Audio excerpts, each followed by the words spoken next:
हर सांस में हो सुमिरन तेरा, यूं बीत जाए जीवन मेरा। बाबा का एक एक श्वास में नाम लो और कहो बाबा से, बाबा ऐसे जीवन बीत जाए। प्रेम से बोलना पड़ेगा, हर हर महादेव। और थोड़ा जोर से, हर हर महादेव। फिर क्या था? हमारे यहाँ शास्त्र में कहा है, अष्टादश पुराणेषु व्यासस्य वचनद्वयम् परोपकाराय पुण्याय पापाय परपीडनम। सबसे बड़ा पुण्य है परोपकार करना, सबसे बड़ा। परहित सरिस धर्म नहीं भाई, पर पीड़ा सम नहीं अधमाई। तो उनको बड़ा, मैं कथा सुना रहा था आप लोग को, झांसी वाली ना, सुन रहे हो कि नहीं? तो उन्होंने कहा कि महाराज मैं तो जा रहा हूं, बाबा ऐसा करो यहाँ आपका कोई नहीं तो आप भी मेरे साथ चलो। प्रेम से बोलना पड़ेगा, हर हर महादेव। उनका तबादला हुआ था झांसी से हाथरस में, तो बोले बाबा मैं तो जा रहा हूं, आप भी मेरे साथ चलो। और लेकर उस बाबा जी को चल चल। अब देखो बाबा जी ने बहुत सारा धन इकट्ठा किया था अपने जीवन की संपत्ति को, तो भैया जो करे सेवा वो पाए मेवा। तो उन बाबा जी ने, बड़े सज्जन थे, बड़े महादेव के परम भक्त, नित्य दर्शन करते थे। पर जरूरी नहीं है हम महादेव की सेवा कर रहे हैं तो हमारे जीवन में दुख नहीं आएगा, ये ध्यान रखिए। हाँ, दुख भी आएगा, लेकिन वो दुख हमको ज्यादा सता नहीं पाएगा अगर महादेव के चरणों में हमने आश्रय लिया है। अब लेकर आ गए, लेकर आने के बाद मन में विचार करने लगे कि मैं आया हूं इनके घर में, मेरी इतनी सेवा कर रहे हैं, तो उन्होंने अपने धन में से कुछ धन उन घर वालों को दे दिया कि भैया तुम हमारी सेवा कर रहे हो, ये रखो। उन्होंने कहा नहीं नहीं बाबा, हम इसलिए नहीं लाए आपको या आप हमको कुछ दो, अरे हमारे पिता नहीं हैं, आप हमारे पिता तुल्य हैं और हम आपकी सेवा करेंगे। बोले नहीं नहीं बेटा, अगर पिता मानते हो तो पिता का धर्म है कि पुत्र को कुछ न कुछ प्रदान करे, तो ये मेरी ओर से। और जो आधा पैसा बचा, आधा धन बचा, महाराज उसका क्या किया? बोले उन्होंने बहुत दिव्य शिव मंदिर का निर्माण किया। याद रखिएगा, जो शिव जी का मंदिर का निर्माण करता है, जो शिव जी के मंदिर को बनाता है, भैया वो संसार को बनाने वाले के मंदिर को उसने बनाया है, तो संसार को बनाने वाला महादेव उसके घर को, उसके परिवार को, उसकी पीढ़ी को बहुत उच्चतम शिखर तक ले जाते हैं। उनको बनाना, बिगड़ने नहीं देते। महाराज एक छोटा सा क्वार्टर बना दिया, बढ़िया सुंदर से पंडित जी वहां रहा करते थे मंदिर की देखभाल के लिए। कई बार होता ये है, देखिए मेरा एक निवेदन है, ध्यान से सुनिएगा। निवेदन ये है कि हम लोग कई बार मंदिर तो बना देते हैं पर उस मंदिर की देखभाल करने वाला कोई नहीं होता।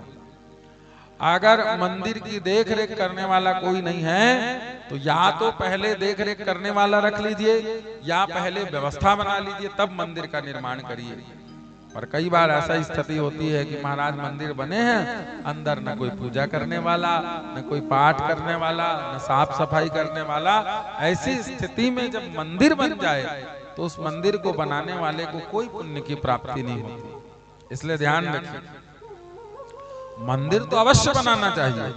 जो जीव मंदिर का निर्माण करता है, शास्त्र में कहा है यत देवालय, मना जो देवालय का निर्माण करता है, एक जन्मम नास्ति सत जन्मम पुण्य लब्धम, उसे 7 जन्म तक पुण्य मिलता है। कौन सा पुण्य? भक्तिम शिवाय तत जायते, सदैव उसके जीवन में शिव भक्ति रहती है, भगवान महादेव उन पर कृपा करते हैं। ये महिमा बताई।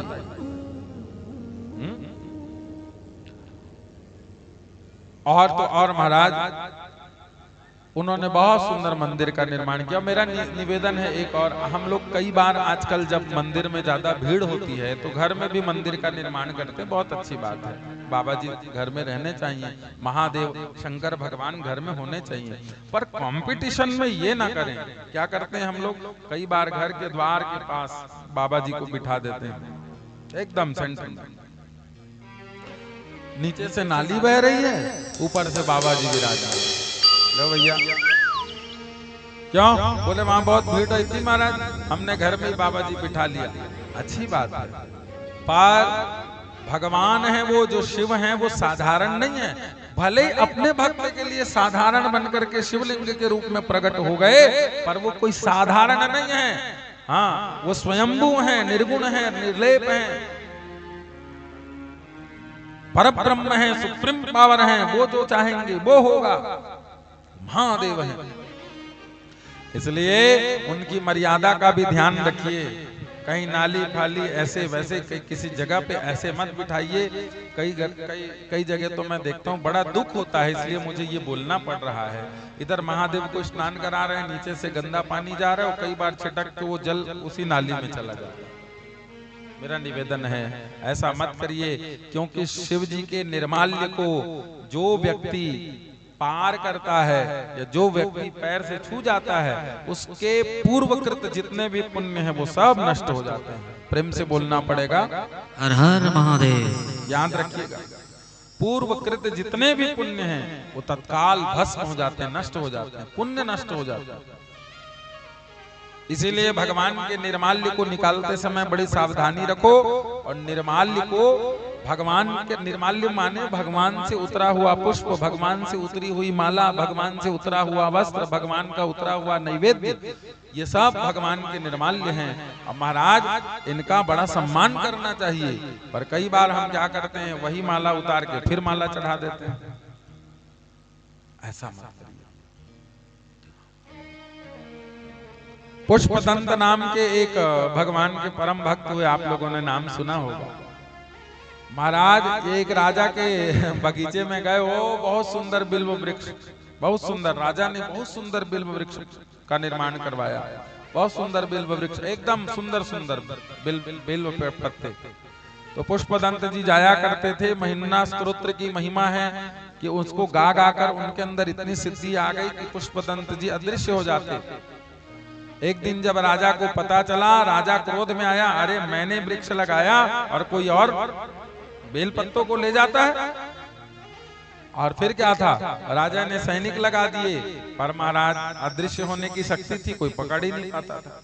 तब राजा ने बहुत सारे ब्राह्मणों को बुलाया और तब एक ब्राह्मण ने सुझाया, महाराज लगता है कोई शिव भक्त ही है, पर आप उसे पकड़ना चाहते हैं तो एक उपाय है, क्या, शिव जी का उतरा हुआ निर्माल्य वहां रख दीजिए, पैरों में पड़ेगा तो कितनी बड़ी सिद्धि क्यों ना हो, कितना बड़ा पुण्य क्यों ना हो, तत्काल भस्म हो जाएगा वो पुण्य।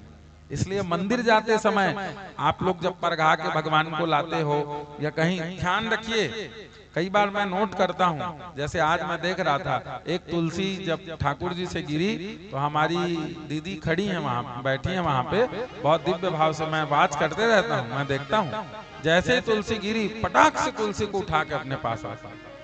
ये होता है भगवान के प्रति प्रेम और भगवान के प्रति, भगवान के तुलसी, भगवान के निर्माल्य के प्रति भक्ति, इसको कहते हैं।